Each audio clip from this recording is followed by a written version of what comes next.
వాక్యముతో ఉదక స్నానము. వాక్యమే. వాక్యంతో మనం కడగబడి పరిశుద్ధపరచబడి పవిత్రపరచబడాలి ప్రతిరోజు. అదే ప్రభు యొక్క పరలోకి. వాక్యం ఎప్పుడు మనం పవిత్రపరుస్తుంది, ఎప్పుడు పరిశుద్ధపరుస్తుంది? వాక్యానికి లోబడిన ఎన్నో సంవత్సరాల నుండి వాక్యం అంటున్నాం, కానీ వాక్యానికి విధేయత చూడాలి, కడగబడటానికి ఇష్టపడ్డాను. వాక్యం తిరుగు నుండి నువ్వు తిరుగు నుండి నేను తిరుగు నుండి ఏమంత పెద్దగా మార్పు లేదు. క్రొత్త ముద్ద ఉంటాయి. మనం ఏం కనపడాలి? క్రొత్త ముద్ద ఏం జ్ఞాపకం చేస్తాం? క్రొత్త జీవితం, న్యూనే, క్రొత్తదనం ఉండాలి. క్రొత్తదనం మన యొక్క ప్రవర్తనలో, మన మాటల్లో, పరిశుద్ధతలు అన్ని కొనల్లో ఒక క్రొత్తదనం, క్రొత్త ముద్ద ఉంటాయి.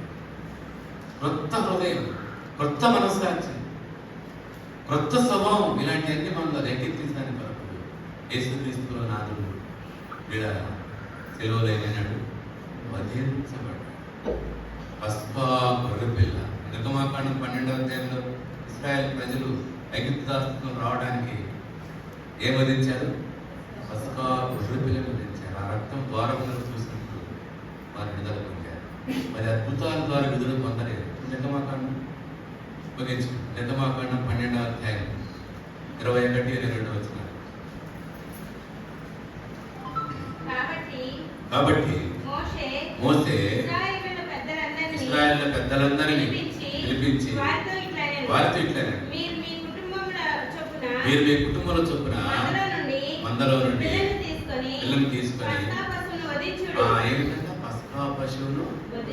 ఎవరా పస్కా పశువు? దేనికి? క్రీస్తుల మన పస్కా పశువు. ఏదైతే వధించబడ్డాడో ఆ గొర్రె పిల్ల మన జ్ఞాపకం చేస్తాం. నా ప్రభు నాకు ఇశ్రాయేలు ఐగుప్తు దాసత్వం నుండి రావడానికి వీటికి ఆ పస్కా గొర్రెపిల్ల వధించబడ్డాడు. నీవు నేను పాప దాసత్వంలో నుండి విమోచించబడ్డానికి యేసు ప్రభువు ఏమైనాడు? పస్కా గొర్రెపిల్లగా వధించబడ్డాడు.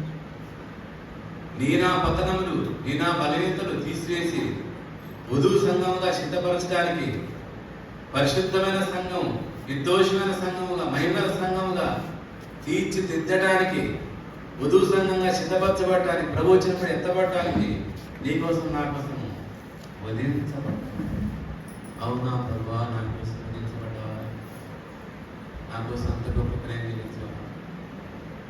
నేను అడగబడటానికి ఇష్టపడకుండా ఉంటాను ఎన్నో సంవత్సరాలు. వాక్యానికి లోబడ, వాక్యానికి తిరగబడుతున్నాను. వాక్యం చెప్తే